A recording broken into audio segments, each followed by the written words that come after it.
Why your stage fright isn't going away. 8 common mistakes that musicians make when trying to deal with stage fright, performance anxiety, nerves. So my name is Joseph Arnold, and today I'm going to share with you a little bit about what is performance anxiety, the 8 most common mistakes that musicians and other performers make when trying to deal with it, as well as 4 shifts, 4 solutions that really work to relieve your performance anxiety. Okay, so what is stage fright? What is performance anxiety? Well, it's basically fear, right? Really intense fear, fear of judgment, really. Fear of judgment when you're up on stage playing something. And this is a really big challenge for a lot of musicians. It certainly was for me. I used to have crippling performance anxiety. I would just fall apart on stage, sweaty hands, shaking, tunnel vision. I would forget where I was, the whole 9 yards. Really awful. You don't have to deal with this anymore because there are really effective solutions to this, but you don't want to do these 8 things, these 8 common mistakes. And what they all have in common, I'll go through them one by one. What they all have in common is that they deal with the symptoms or only part of the problem and not the root cause, not the whole picture. So here we go. Mistake number 1 is avoidance or suppression, or it might feel like pushing through the fear. And avoidance and suppression it's actually a really instinctual kind of response. It often feels like you're trying to ignore the fear, or actually your body's getting tighter around the fear. And that's a deeply ingrained response. When your body gets tighter, you tend to feel your emotions a little bit less. And so, in a sense, that's going to be helpful, right? Because this is really intense fear, you're getting tighter, but it doesn't deal with the root cause. And that tightness can itself be interpreted as yet more performance anxiety. And so that builds on itself even more, kind of like a panic attack. So suppression, pushing through, avoiding, ignoring, doesn't deal with the root cause, even though it can be an instinctual way of dealing with it. So stop doing that. Okay, number 2 is perfectionism, over practicing. So this makes a lot of sense, right? Because practicing, being prepared, is actually really important. If you're not prepared, you're going to be more scared up on stage. If you are prepared, you're going to be less scared. But there's a point of diminishing returns and a kind of attitude that you can bring to your preparations, which really isn't helpful.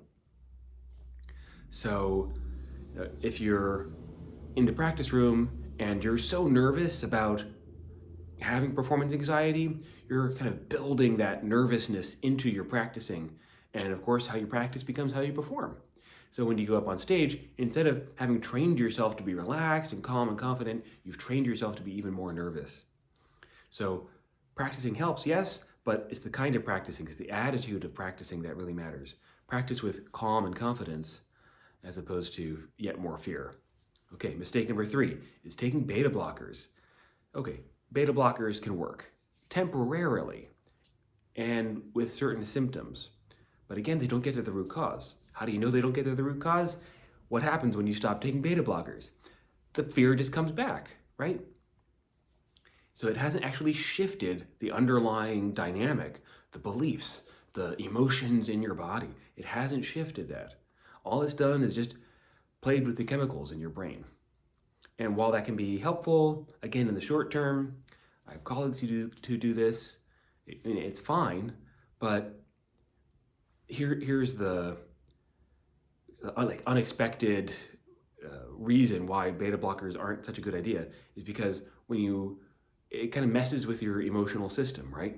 You're no longer authentic.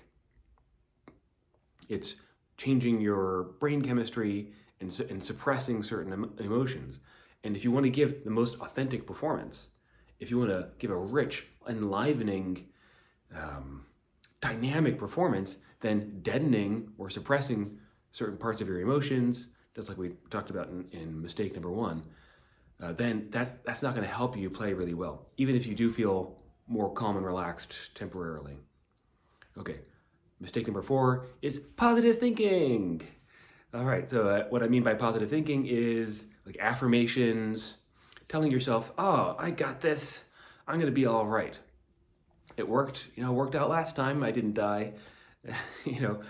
And so while affirmations or positive thoughts like that can be somewhat helpful, again, they don't really get to the underlying beliefs. Why are you getting so scared in the first place? Why do you believe that you're going to die up on stage? Why do you believe that, is it that you believe that mistakes are bad or like always bad, and mistakes mean that you are bad as a person, that you're not good enough, that kind of thing? And so if you have all that going on, then your emotions are going to feel a certain way.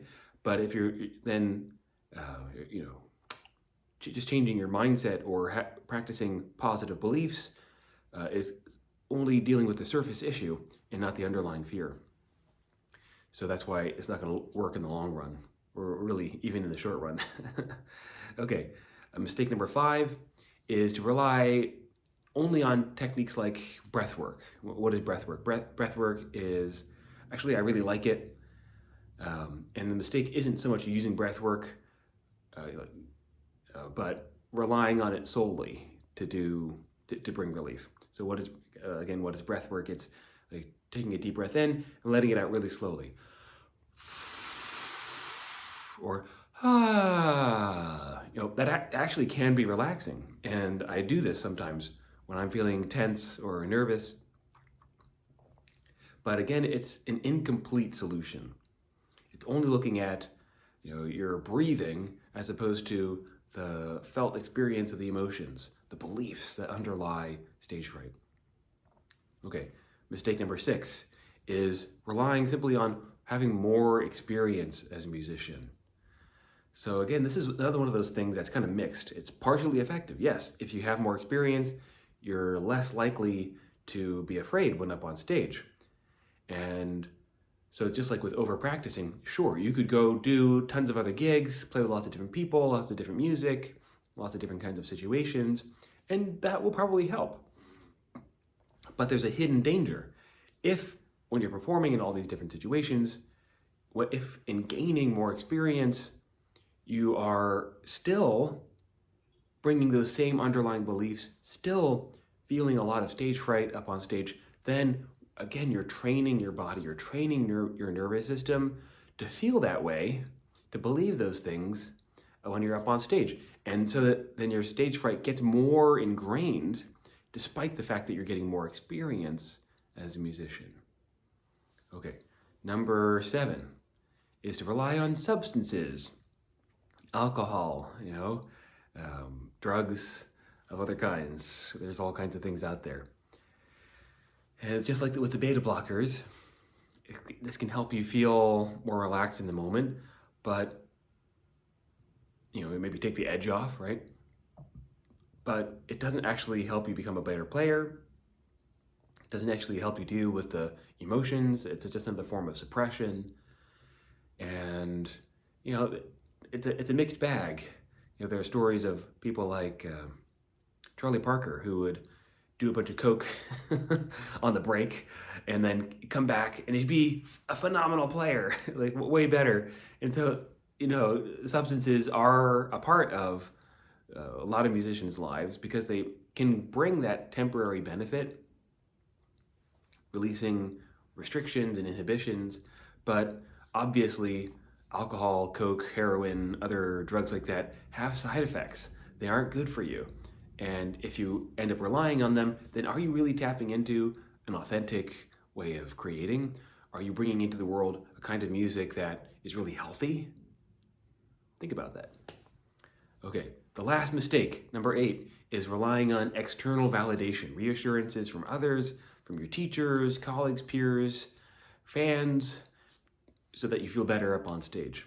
Now, this is kind of a tricky one because, I don't believe that personal healing is really possible as an isolated individual because we only know each other through our interactions with others. We only know ourselves through interactions with others. I show a part of myself, I get a certain reaction, and that's how I know more about who I am and what I want in the world. But there is a way of doing that, again, that actually makes things worse because, like stage fright, that isn't really about performing. It's about judgment. It's about fear of judgment.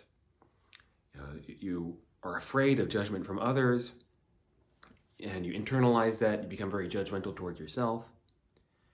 And so then relying yet more on the judgments of others, maybe positive judgments, makes you more vulnerable to their negative judgments as well. Because it's a double-sided coin, right? If you rely on their positive judgments, it makes you more vulnerable to their negative judgments.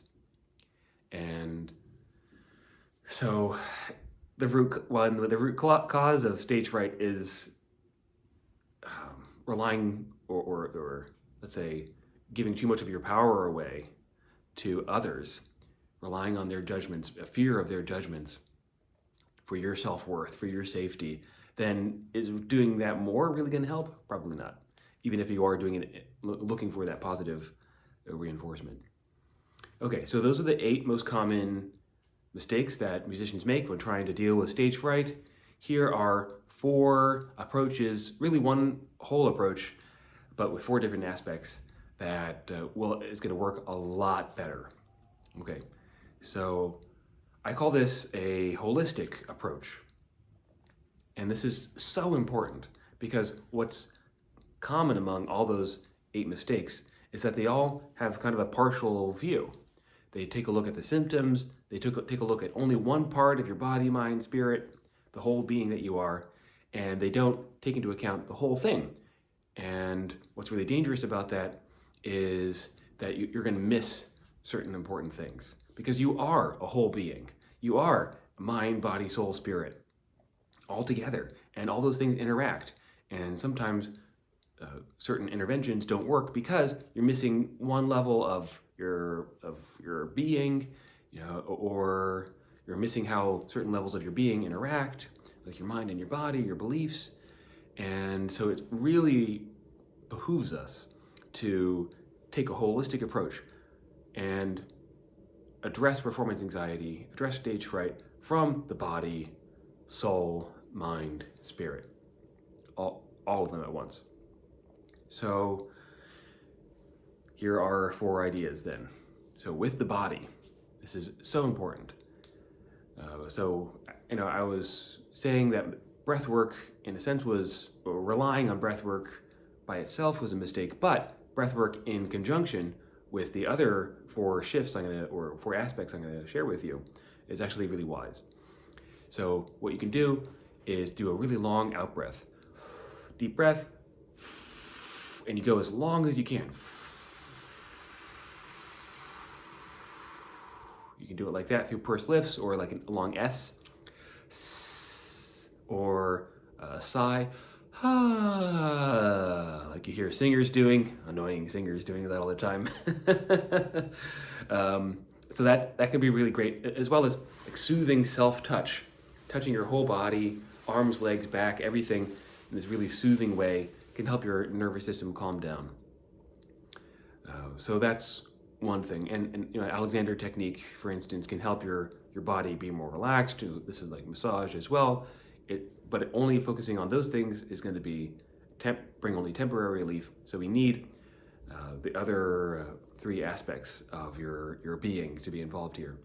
So the next is your mind, and specifically your beliefs.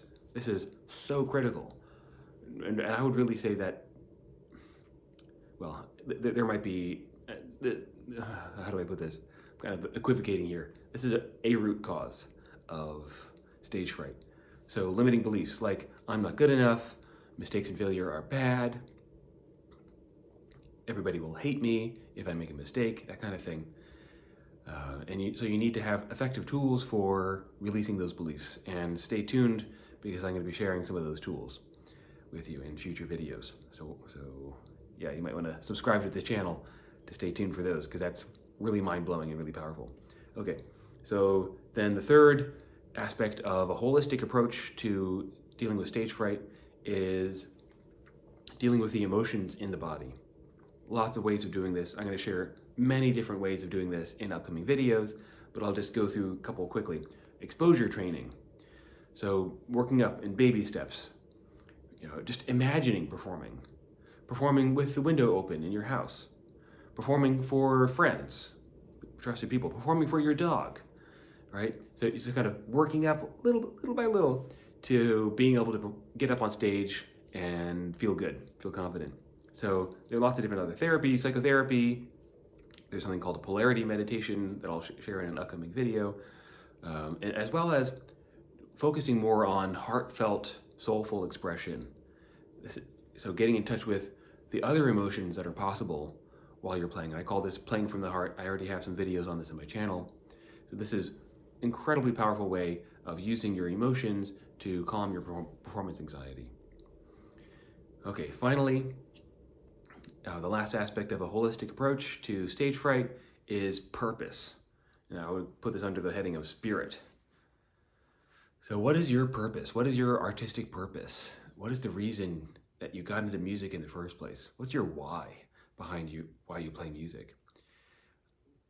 This is so important because with stage fright, typically the purpose is to avoid shame and judgment.